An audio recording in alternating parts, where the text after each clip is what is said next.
You can't blame Nelson Mandela for not knowing what all these dynamics were. And remember, he was sitting in prison, even at Victor Verster.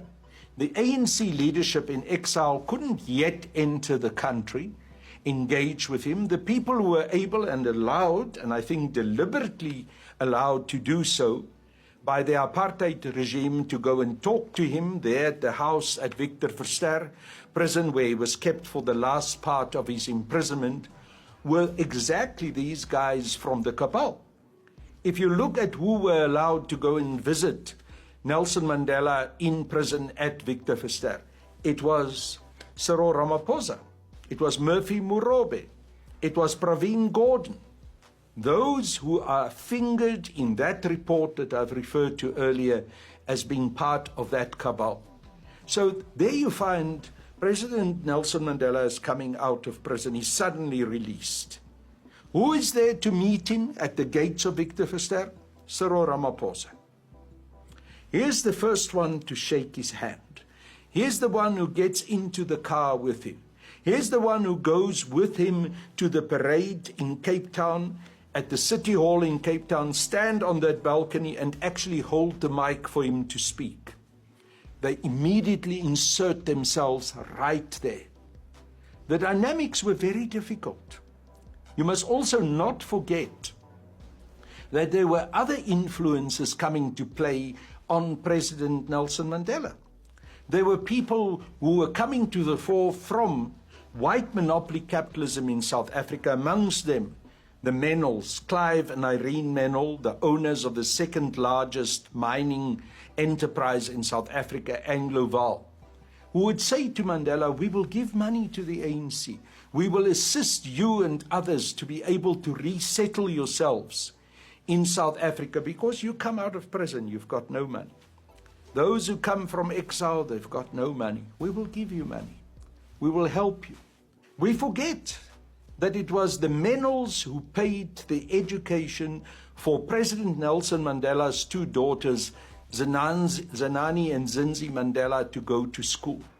It was the Menels who helped to sustain President Mandela's family while he was in prison.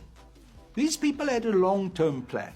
They knew that those monies which they invested in assisting these families was an investment on having influence and control over these comrades in the future once the negotiations would start. And it played out exactly like that.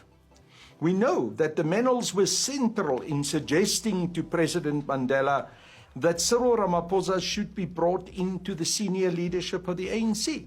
In fact, it was them who said to President Mandela, we think Cyril Ramaphosa will be a good Secretary General of the ANC.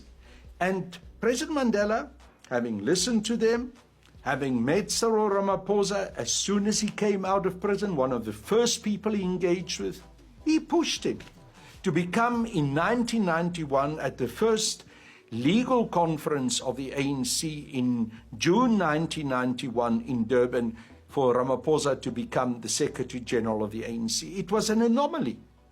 Ramaphosa was a Johnny-come-lately.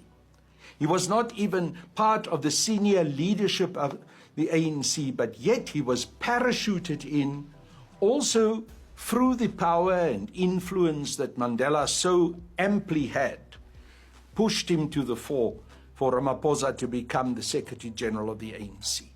And once he was Secretary General of the ANC, he then started to extend his control over the National Executive Committee of the ANC. He then started to bring his own people in to be part of the various committees of the ANC. Remember, the negotiations started with Thabo Mbeki as being the chief negotiator, and Jacob Zuma being the head of intelligence. When both Jacob Zuma and Thabo Mbeki were outside the country, actually traveling with President Nelson Mandela, Ramaphosa called a meeting of the National Executive. He used those friends and cronies of his who he had brought into the NEC to pull off a coup They removed Thabo Mbeki as the chief negotiator for the CODESA negotiations. They removed Jacob Zuma as the head of intelligence. And Ramaphosa imposed himself as the head of negotiations from hence on. That was always the plan. And that plan unfolded beautifully for them once he managed to pull off that coup in the National Executive Committee of the ANC. And then he formed a very, very close, insidious relationship with the chief negotiator of the National Party, Rolf Meyer. And between the two of them, they made the secret deals, they made the arrangements behind the scenes, and then they came and presented those deals, those arrangements in the public domain of CODESA. They manipulated the situation, and eventually we ended up with this deeply flawed constitution that we have today, with a negotiating process that granted the sunset clauses, which meant that the white apartheid apparatchiks, those who were part of the government of the old apartheid regime, had their jobs secured. That is what the sunset clauses meant.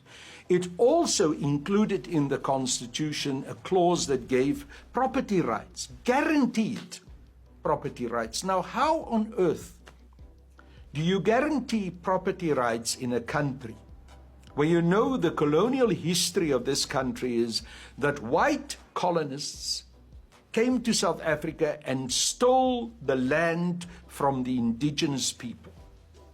But you go and introduce a property rights clause in the Constitution that now cements, secures those stolen properties as a right for those white colonists.